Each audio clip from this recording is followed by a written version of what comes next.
guys care to see, but the CILP fees amount to $21,741 for our permit fees, which is $1,500 more than the regular development fees. So it's 40% of our total fees just for parkland. Like I said, I've been trying to get some explanation for this. I know the intent of the fees and what it's for, but I just find it's just disproportionate to what we are getting for services. And it's been very frustrating to get any type of explanation from city staff. Some responses from the city has been from, I don't know, we've just been tasked to collect and enforce well, you can always appeal it.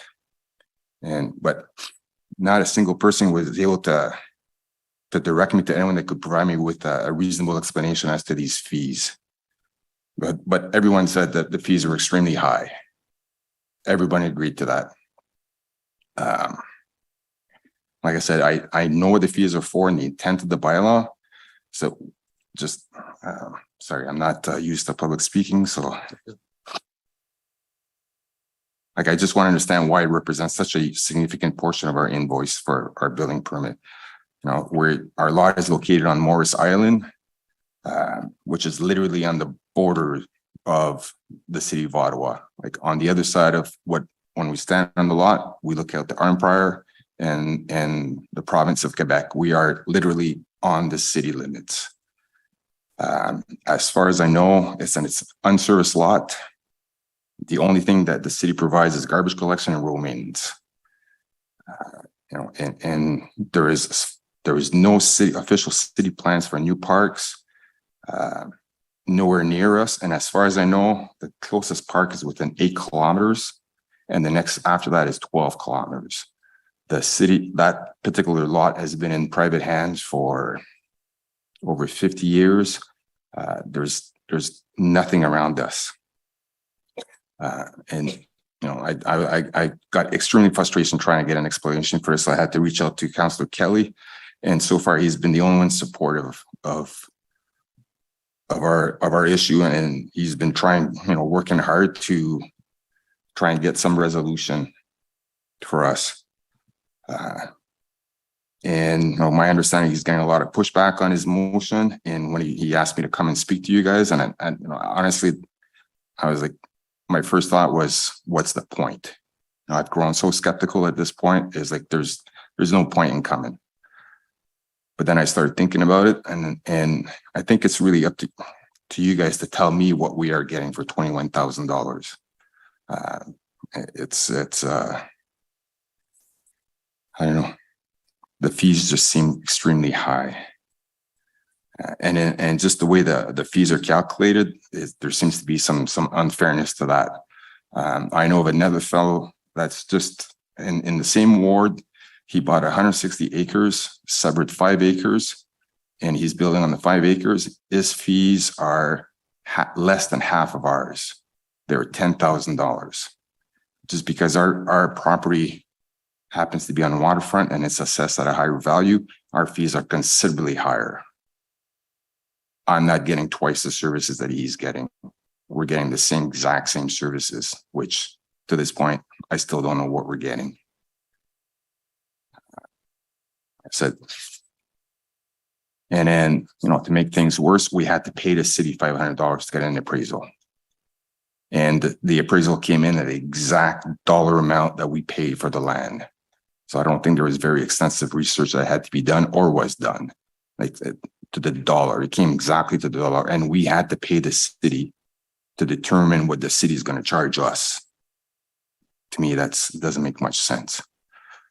So I understand you guys are concerned about creating a precedent with this motion, and I do appreciate your situation, but at the same time, I would ask that you would be more concerned about doing what's right than what's creating a precedent. So I could go on and on about some of the discussions I've had with some of the city staff and whatnot, but at this point, like I said, I'm a little skeptical that anything can be done or will be done. So I thank you for listening. Thank you very much, Mr. Grenier. We appreciate actually you coming and put your concern on a public record, and then it was encouraging from you to come and speak to us, and of course to address the concern. And I'm gonna see if the committee have a question for you, and then we'll deal with the detail with the motion in a bit. But Council Kelly. I just want to thank you, Mr. Grenier, for taking the time to come in here and explain this to the committee. I don't have any questions for Mr. Grenier, but I do have a question for staff that came out of something Mr. Grenier said. So yeah, we'll deal with it. We're gonna deal with question to staff after. If any have question for Mr. Grenier, you're good. Councillor Lulaf and Council Kit. Mr. Grenier, thank you very much for coming, and we're gonna move to question for staff, and then we'll deal with the motion. Thank you. And I think we have Kevin.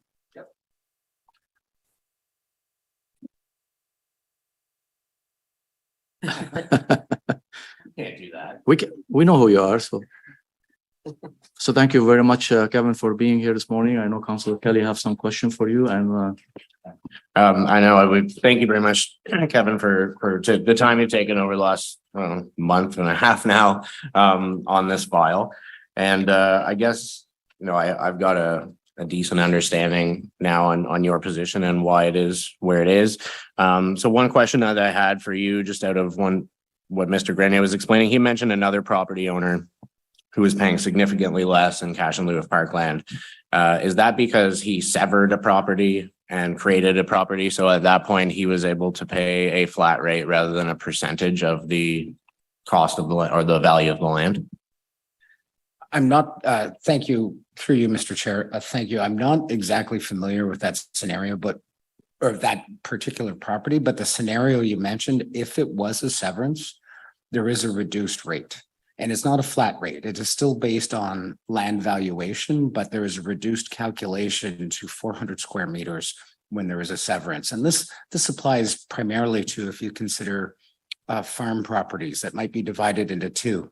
So that's one new home coming forward, but it might be an extremely large property. And that's why the severance rate applies, which restricts the calculation to 400 square meters, but it is still based on the valuation of that property. Okay. And can you explain, I don't know, I'm sure that wasn't your program design, but could you explain the rationale between why one person would have that option and another landowner would not? Through you, Mr. Chair, if the question is regarding why severance versus not severance, the reason for severance was we actually had a discussion with Agriculture and Rural Affairs Committee in 2022 when we were developing the bylaw to say, how does this apply or how does it not? So the difference between a residential lot development, such as the Loggers Way one that is here today, versus a very traditional family farm changing into two hands. So that was the request that was made of the committee at the time. And that is why there is a differentiation. The 400 square meters was purely an understanding that there's a room allocated for a new home, and then the rest would be a farm. Okay. I mean, when I heard Mr. Grenier's, when I first got his call, and knowing the balance, the cash in lieu of parkland balance for Ward 5, and then seeing what this gentleman was being asked to pay, I have to admit I was quite shocked to hear that he was being asked to pay basically a third of what Ward 5 had at its disposal for cash in lieu of parkland. So for me, it was the reason we're here today is just because I didn't think that was fair, that he didn't have the option to pay the lower calculated rate. I'll stop using the term of flat rate. And so that's why I wanted to, and in speaking with Kevin, I just wanted to reduce it. I've never, and he's right. Even in the rural areas, I think there's the attitude that, we shouldn't have to pay cash in lieu of parkland, but that's absolutely not the argument that I'm making or that I think Mr. Grenier is making here. I think, making it more fair, though, is the question, and that's why we're here. And to do that, we weren't able to reduce the fee because that would have required a change in the bylaw. Is that correct, Mr. Murray? Yes, through your chair. That is exactly it. Yeah. And the reason for that being so difficult was because of the number of appeals that we're seeing on cash in lieu of parkland at the moment. Again, yes, that is correct. Okay. So that's why we're doing a waiver, because that doesn't require a change in bylaw. So that's how we ended up here. And the reason I wanted to waive just the ward portion was because that doesn't affect any other wards, but I do admit that that could cause a precedence and other people to ask for the same thing. So I understand the concerns. I hope that we could waive the ward portion of Mr. Grenier's fee so that we get down to sort of the lower calculated fee that other people do enjoy outside of going to pull a building permit. So, and I do kind of just fundamentally think that those creating the lot in the first place should be responsible for that parkland and cash in lieu of parkland. So I'm going to leave my argument at that. I think the second part of my motion, I don't think anyone has a real issue with. It's just a matter of taking a look at options in terms of making a change there to make it more fair. And the first part would be to waive the ward portion to reduce it to about half for Mr. Grenier. So I will leave it at there and see if any of my colleagues have questions or comments or anything they want to raise. Thank you very much, Councillor Kelly. And I think I have Councillor Kitts have a question, and then Councillor Lulaf. I'll start with Councillor Kitt. Thank you, Mr. Chair. You know, I do feel for this resident. I do feel like the fees sound exorbitant. And I've dealt with some similar issues in my ward. My hesitation with supporting this today is fairness, you know, across other wards and other people that have paid those fees. So I'm wondering, is this something that can and will be reviewed through the DC bylaw review, where we'll be able to, because I think we need a policy across the board. And I'm hoping that that will be the venue to relook at this. Thank you, Councillor Kitt. Through you, Mr. Chair, Councillor Kitts, this isn't necessarily a DC bylaw review. This is actually the cash in lieu of parkland. So this is the park dedication bylaw, as we mentioned, is already under appeal and will be coming back to council for a form of revision once we receive settlement. So we can address it at that point. And then in addition to that, our Parks and Rec Facilities Master Plan directed us to review the cash in lieu of parkland policy. So there is also an opportunity there coming up, but we need to get through our process with the Ontario Land Tribunal first and foremost, and then we can follow up after that. Okay. And so what are timelines roughly that we're looking at? Is this something we'll be dealing with later this year? Mr. Chair, yes, absolutely. We are motivated to resolve our Ontario Land Tribunal issues for the primary concerns against the cash in lieu of parkland bylaw. My best estimation, earliest estimation is September. My latest estimation is November. Okay. Okay. Thank you. Thank you, Councillor Kitt. Councillor Lulaf, please. And thank you very much. To the best of your knowledge, Kevin, has CIL been paid into on this property in the past? Through you, Mr. Chair, Councillor Luloff, no, we were not able to discover any previous CIL dedication for this land. And this is the reason why this comes up now. The park dedication bylaw of today, I did submit an information report, but the park dedication bylaw of today is now encumbering lands that were never previously considered for this. Just across the street from these chambers is a community that has seen massive intensification without any CIL benefit just because of the size of the lots that were there as well.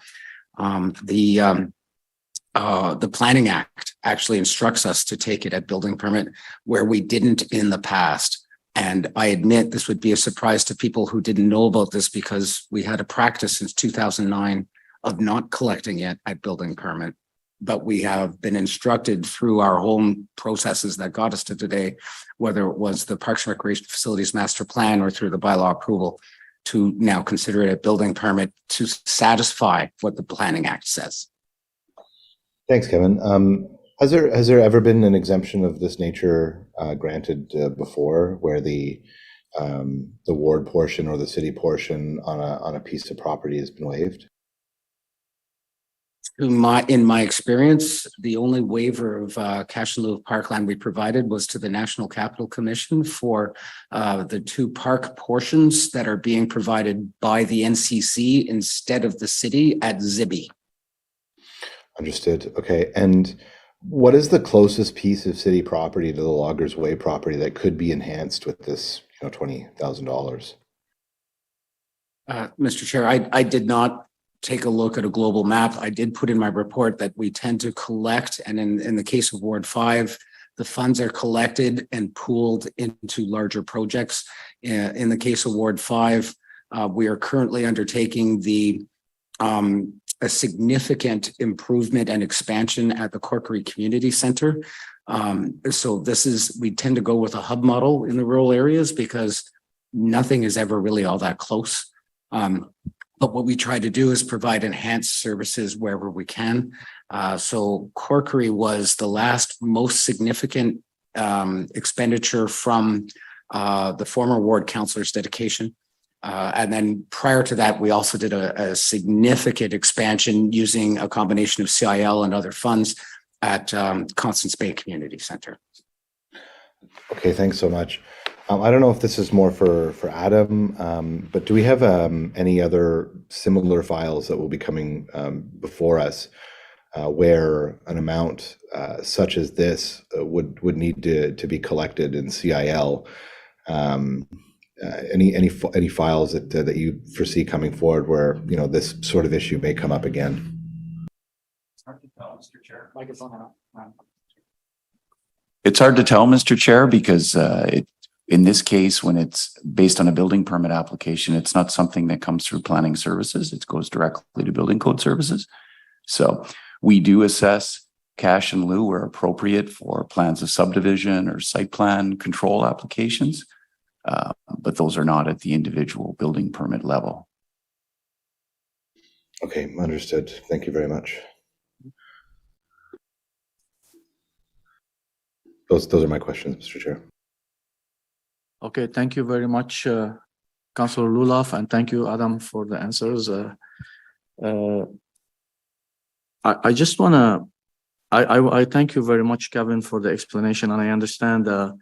I personally, I know the motion is on the screen, and then in front of us to deal with it, we have two, therefore be it resolved. But I personally, I look at it from a CIL perspective. Councillors in rural area really don't have a lot, sometimes much choices. Sometimes we do upgrades, like we heard from Kevin in Constance Bay, Buckham Bay Community Center, those expensive expansions and massive in Corkery Community Facility. But also in my ward, I'm building off-dog leash for my community. And sometimes when city staff want to upgrade a park, sometimes we're short on adding a component or another. We want to add another slide or another kids between 1 and 5 component to the park. And sometimes limited, the funding is limited.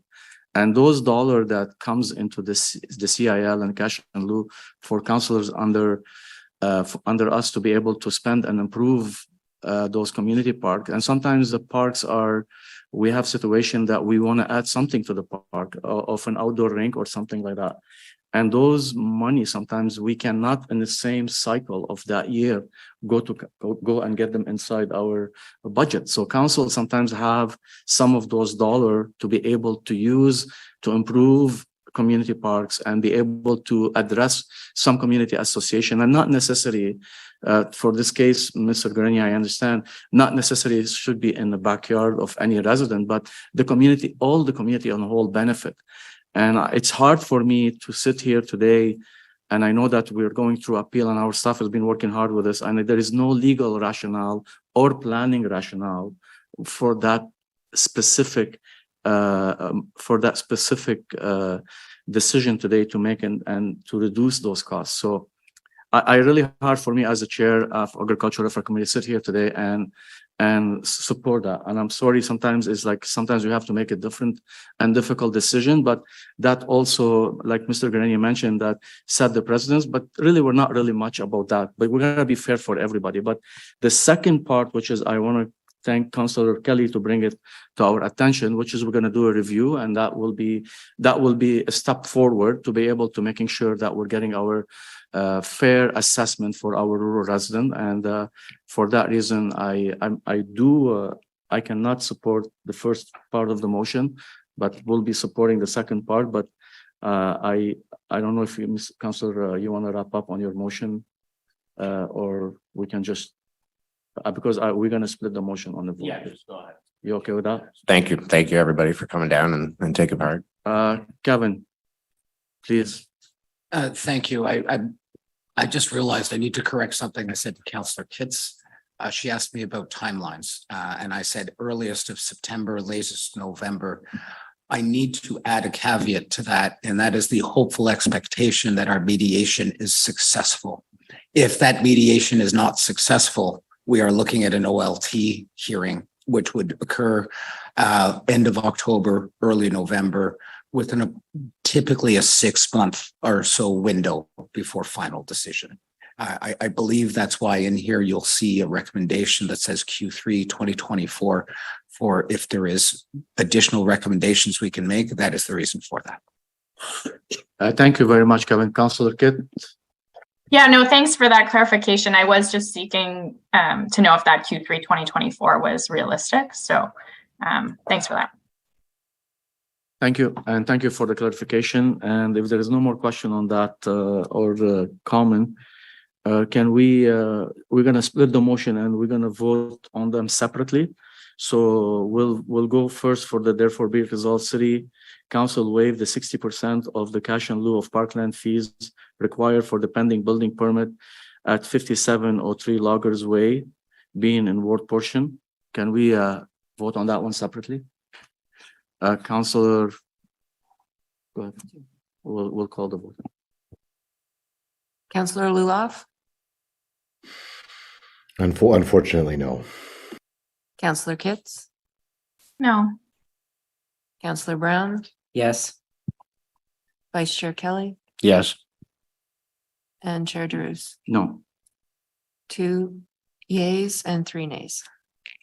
Thank you. And the second motion be further resolved that the City of Council direct staff to review the parkland dedication bylaw to determine whether the bylaw should be amended to extend the transition clauses for rural buildings permit outside of village where lands were subdivided for individual residential lot purposes prior to the new bylaw coming in force and report back to Agriculture and Welfare Committee by Q3 2024. Is that motion carried? Carried. Carried. Thank you very much. And can we receive the Agricultural Affairs Committee recommend that Council receive this report for information? Received. Okay. And that concludes our agenda for now. Any in-camera items? We have none. And number 7, we have open mind sessions. And first on the list is Jane Wilson from Ottawa Wind Concerns. We have a presentation, and Ms. Wilson, you have 5 minutes. I'm sure you've done the rules, and you know we're going to give you an opportunity to get the presentation up, and we'll give you 5 minutes when you're ready.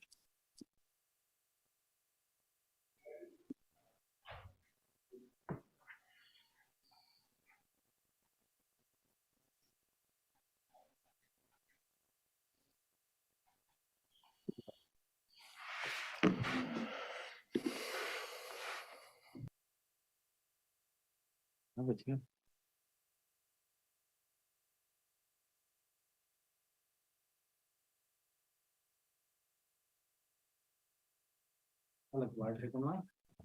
I know.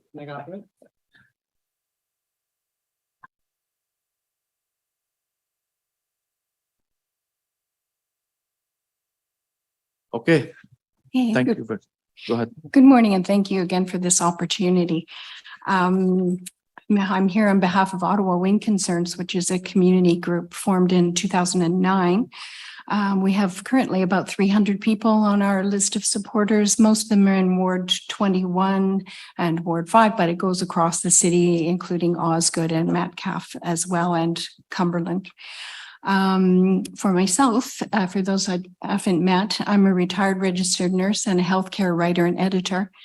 I worked for Health Canada, Public Health Agency of Canada, Canada Post, and for a while as a volunteer, I was on the board of the Environmental Health Association of Ontario. So those are my concerns, is health and environment.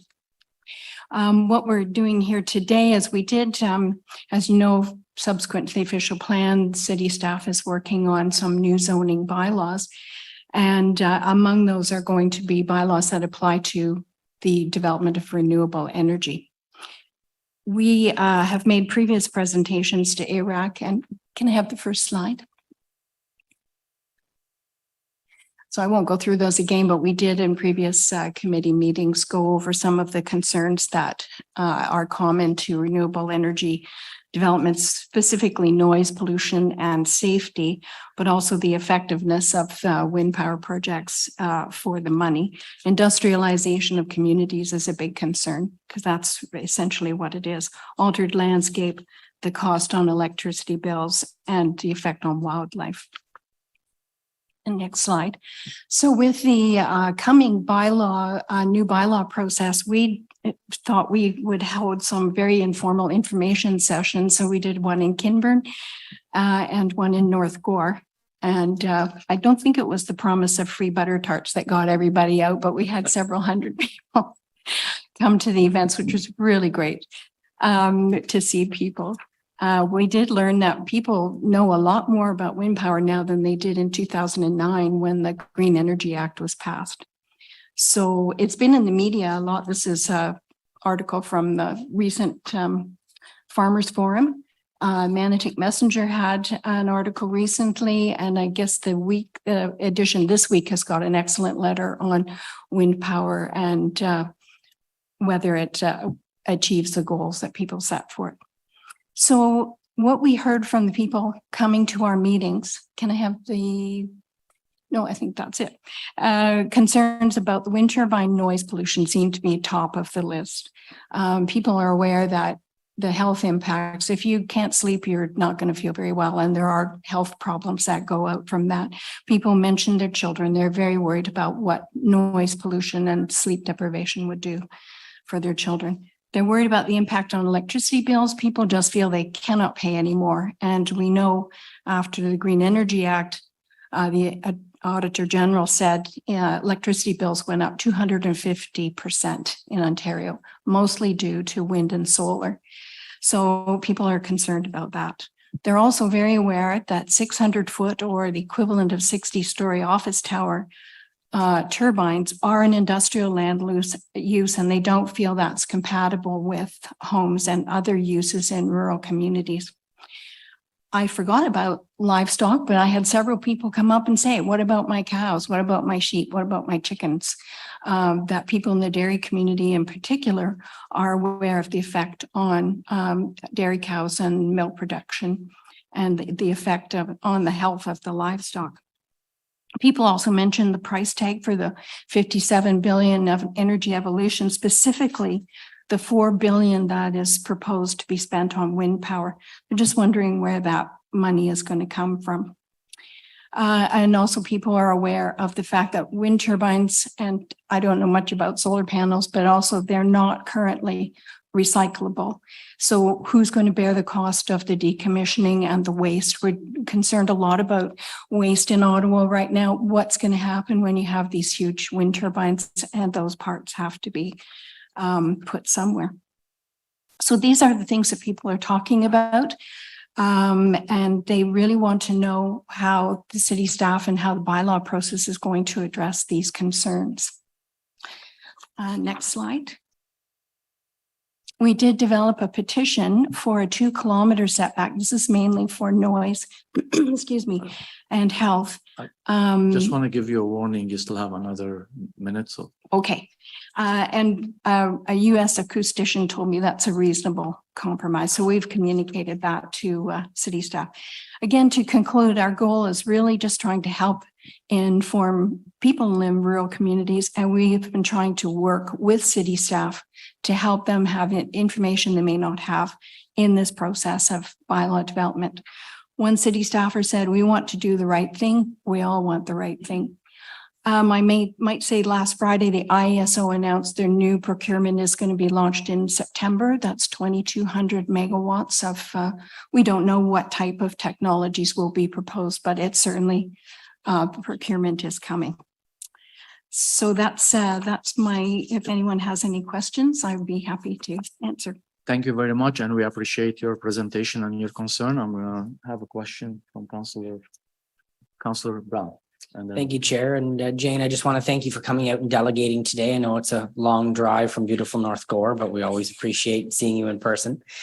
Chair, I don't have a question for the delegate, but I do have a question for staff, so I can hold them until my other colleagues have had an opportunity. perfect. We have any question for the delegation? Seeing none, I thank you very much for coming out, and we're gonna have some question for staff. But we appreciate your presentation, and I understand your concern. And I know it's raised a lot of concern in the community, especially during election. And we kept explaining to the resident what the rationale behind it. And I know there is some communication between staff and yourself, and I'm familiar with all of them, but we do appreciate you took the time today to be in here with us and to address those concerns. And we agree with your concerns. So thank you very much. Councillor Brown, I think we have Carol Radias on the call. Thank you very much, Chair. My question to staff and Carol, if you're on the line, would you be able to provide a quick update as to the motion that was approved by council earlier on this year that spoke directly to renewable energy zoning and where that is in the process? Thank you, Councillor Brown, and through the chair. We are working on those draft provisions at this time. We've actually hired a consultant who has expertise in this area to assist us with the development of the provisions for the various types of renewable energy generation facilities. And we will be delivering information and proposed provisions for review by the public in August, September of this year. And we'll be bringing an amendment as required before the end of the year. Thank you very much. Thank you, Chair. Thank you, Carol. Councillor Kelly. Thank you, Carol. Have you done any, or what sort of public consultation have you done so far in terms of the design of these report or guidelines around renewable energy projects? None so far. We don't have any front-facing information available for the public because we're still studying it right now. I can say that there is a discussion paper on climate change that was released earlier this year.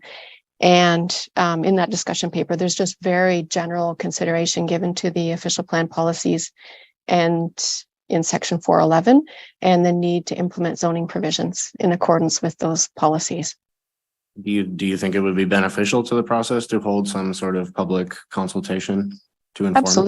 Absolutely. And we will, as required by the motion, be consulting with Ottawa Hydro and all other interested stakeholders in that industry and of course with Ottawa Wind concerns. Okay, good.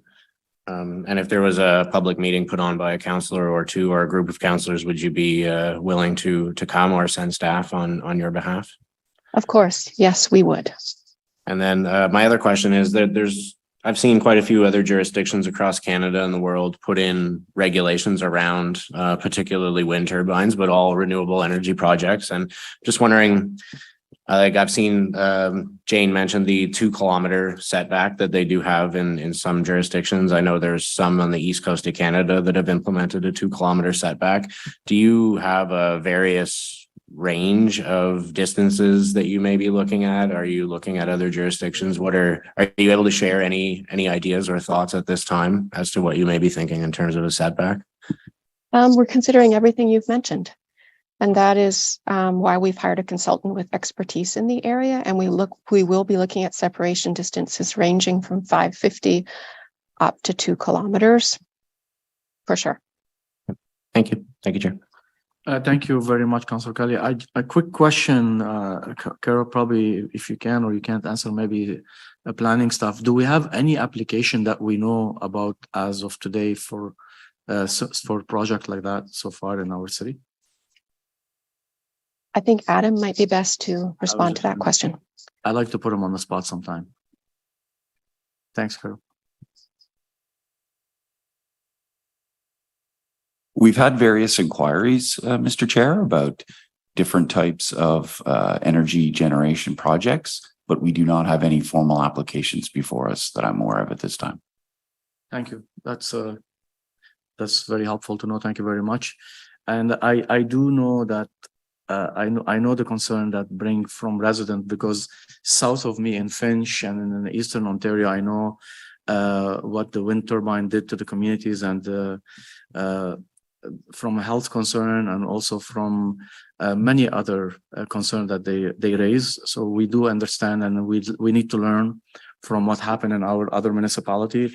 And I do appreciate Jane for you coming out here to speak with us, and we'll keep the community informed. I know rural councillors, really, we don't like to see some of those in our backyard, but we will be working collectively with our city staff and the policy, making sure we will be very making sure our community are protected. So thank you very much for that. Our next open mic session is Andrea Sisson from Rural Woodland, Ottawa, and I know you have a presentation, and also we'll give you 5 minutes and when you're ready.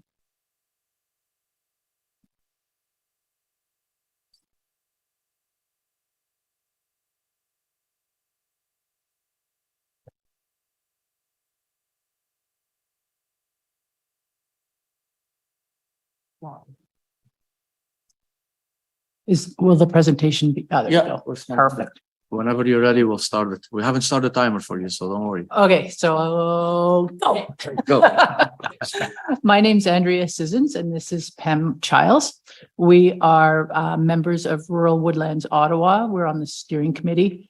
Rural Woodlands Ottawa is a volunteer group, and we're trying to raise awareness about the enormous amount of tree loss in rural Ottawa, and come up with some solutions for that. Next slide, please. So a little bit of the background of the problem is the woodlands and hedgerows in rural Ottawa are disappearing. They're being removed at an unsustainable rate. As you can see in the slide here, it's escalating. That slide shows over 10 years, and you can see the trend is more and more forests are being taken out every year. In 2021, 1,300 acres was removed from our landscape. Next slide, please. In many areas in rural Ottawa, we can't even meet the minimum of 30% forest cover that's required for good ecological health. And the numbers that are presented representing forest cover in Ottawa are sadly a little bit skewed. As you can see by that photo there, for example, the Marlborough Forest has about 80% forest cover, and that number gets worked into the total forest cover for Ottawa, yet right beside it is an area, and there are many areas that have 20%, which means that no ecological functioning there in that area. Next slide, please. Ottawa's new official plan sets a tree canopy target of 40%. Well, we are losing rate. We're at 35% now, and we don't seem to be trending upwards. The city also states that they're going to take a no net loss approach with respect to forest cover outside the urban area. But how are they going to do that? How are they going to have a no net loss approach when people on private land are removing forests? There's nowhere to replant the 500 hectares that are taken out every year. Next slide, please. So we are big proponents of carrots, not sticks. We don't believe something like a rural tree bylaw would have the desired effect. In fact, I think if there was mention of such a thing, you'd see forests disappear so fast before that bylaw ever came in place. Incentives are a much better way of dealing with it. So one proposal that we have is that the tax ratios, currently tax ratios favor farming over forests. You get a lower tax rate on your farmland than you do on your forest land, even with a managed forest plan. And landowners often find that managed forest incentive plan is a little onerous and overwhelming to contemplate, especially you don't actually really need to manage the forest for it to be providing value. So what we're proposing is that the city of Ottawa consider having another tax ratio for mature forests or natural forests that meet some sort of criteria that could be developed that are just left alone. That would, if you had it at 0.1, it would be a significant savings to the landowner and probably a good incentive to not convert that to yet another cornfield. That's one of our proposals. Next slide, please. The second proposal is about snow fences or hedgerows. So Ottawa spent almost $1 million last year in putting up snow fences and paying farmers to leave 6 rows of corn behind. If they were to pay a similar amount to the landowner, but have a permanent row of trees or a more vibrant hedgerow that actually had, some shrubs and some other benefits, they would save money in the long term. The farmer would be in the same place he is now if he's paid the cost that he would have made for planting that land with corn or harvesting whatever. It would help with biodiversity, carbon capture, could provide pollinator habitat. It would save a lot of money for road maintenance. Like there's a lot of different benefits that could be accomplished. And once again, it's not at the cost of the landowner.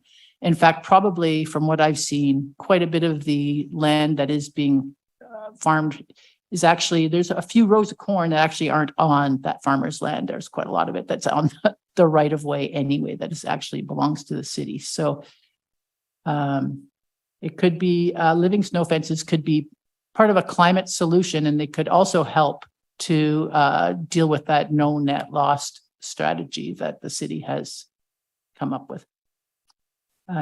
You'll finish your 5 minutes, but I'm going to give you another minute to wrap up. Oh, you didn't give me the 1 minute warning. I'm giving it to you right now. Okay, thanks. Okay. I did the same thing to the previous speaker, so I'm going to do it. Okay, thanks.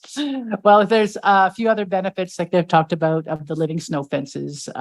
There's more than just stopping snow, right? And next slide, please.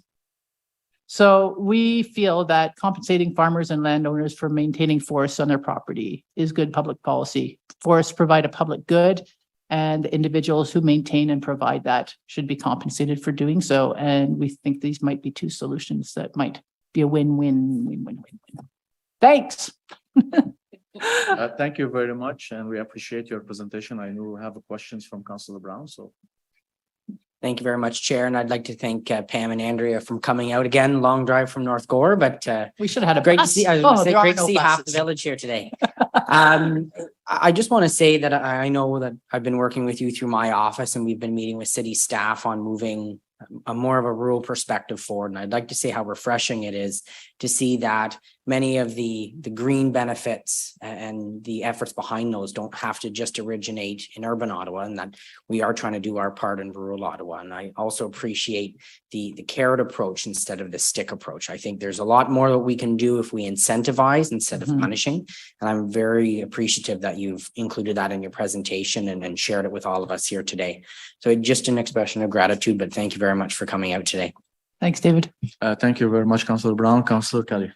Thank you very much. That was a very interesting presentation, and some of that stuff I hadn't thought of before. So thank you very much. And I know you were mostly focused on woodland and agricultural areas, but development does still occur in rural areas. And I wondered if you could share your perspective on the same sort of solutions, but in terms of new developments. Is that possible, like that row of hedges or even keeping some of those mature trees? And in my conversations with developers, they've always stressed that when they have to come in and regrade a property, that the trees on the outside often die within a couple of years because of that. Have you put any thought into a solution in terms of that issue? Well, I mean, ideally, it would be lovely to see a percentage of the natural forest that's there left in those developments, right? I mean, gosh, you drive up Eagleson and in the winter you can hardly get through, right? The snow and but we're focused mainly on the thing is that you could get a farmer to plant some trees, but once the development's in, I don't know. I mean, if it was put into the rules about making that development that you have to leave windbreaks, it would be great, right?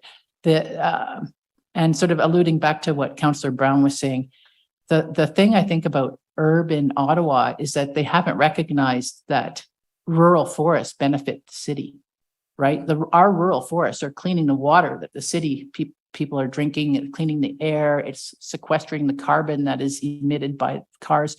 They spend an awful lot of time fussing over, urban trees, which are equally important, but they haven't until recently recognized that when 5 or 6 big trees are taken down in the glebe, 500 or 600 hectares of trees are taken down in the North Gore area. Yeah. And we don't talk in numbers of trees. We talk in numbers of acres of trees being removed. Yeah. Thank you. Yeah. Thank you, Councillor Kelly. Any other question? We really appreciate you being here today, and thank you very much for highlighting some of the concern that you brought up, and we agree with you. So thank you on that. Okay, thank you very much. And we have one more open mic session is Shirley Dolan. I think she's no stranger to Agricultural Welfare Committee. Nice seeing you. Good morning, Shirley. And the drill, you have 5 minutes. And I know also we received communication on May 29th from you, and it was distributed to our council colleague. Thank you very much. It's very good to see all of you again. It's been a little while. And thank you. Some of my questions were actually answered. So that's great. Again, I'd like to thank you for the opportunity to discuss the new zoning bylaw and industrial wind turbines. This is the first opportunity that Ottawa residents have had to seek answers about what is contained in the energy evolution document. So in last council, past questions were met with the sentiment that I have interpreted that we're not planning anything and nothing is going to happen because it's up to the province. It's no longer in the province's hands. It's in your hands, and very much so.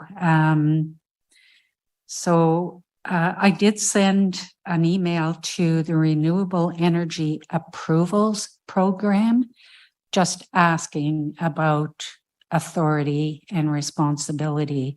And I will send you a copy of that email, but they have firmly said that it is in the municipality's hands, that you are doing the zoning bylaws that will regulate where renewable energy goes. So it's really, really important, I think, that we get the new zoning bylaw right. There is a long runway on this, and I think that is good. So on May the 23rd, I submitted 8 questions, which you've seen, to the new zoning team.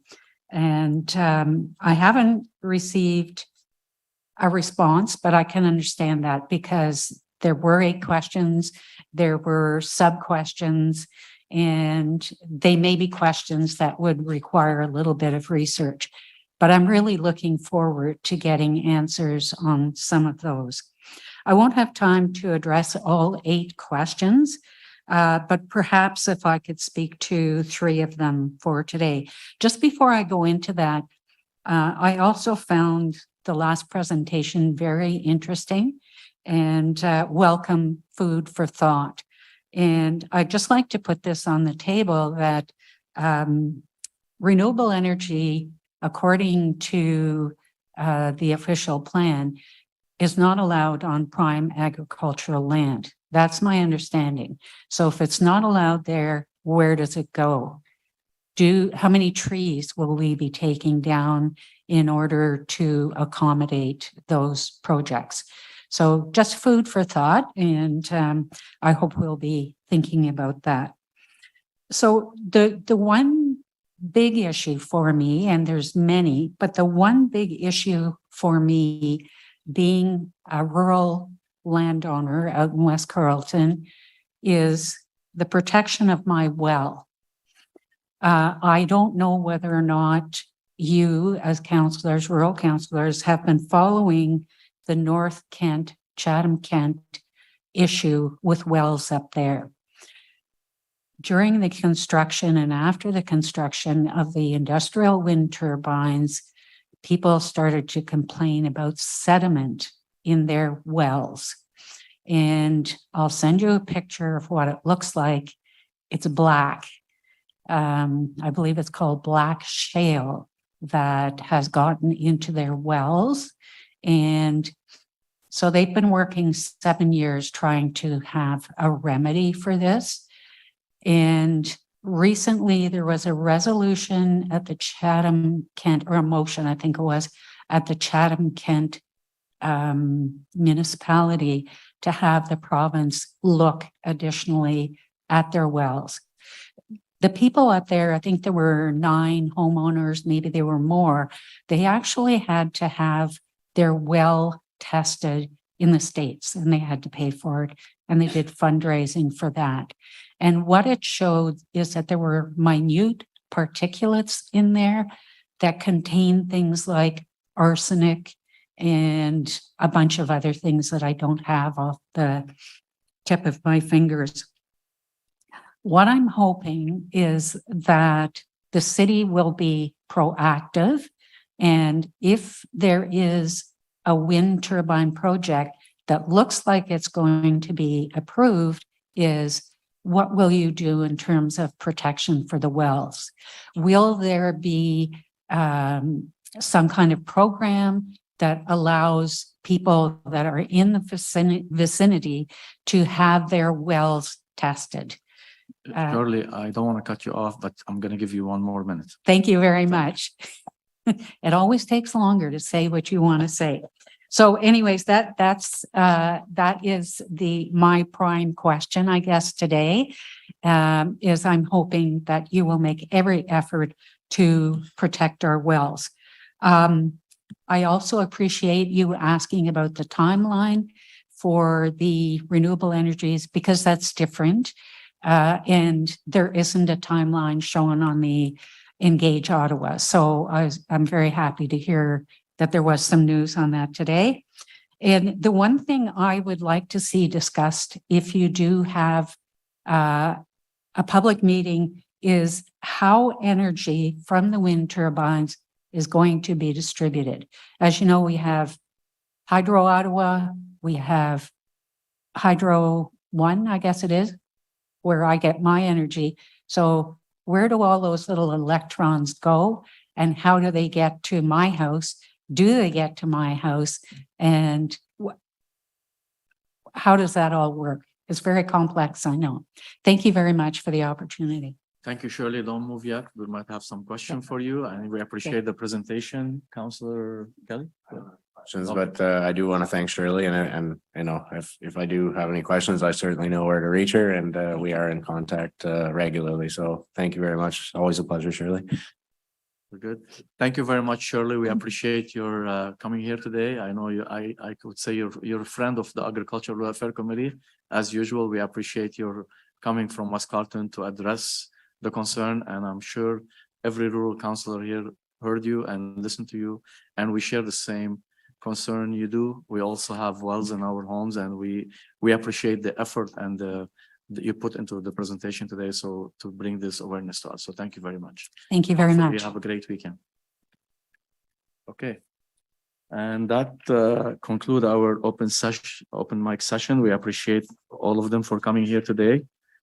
And this is lovely, because that's the only committee actually. I say ERAC have those open mic session. They were important to keep them, because we can engage with the community, and we can hear their concern on a different format than delegation. So thank you. We have any notices of motion for consideration next meeting? Thank you. Any inquiry? I have seen none. Other business? Okay, we adjourn at 11:01. Thank you very much, and hopefully you have a great weekend. Thanks, Mr. Chair. Thank you.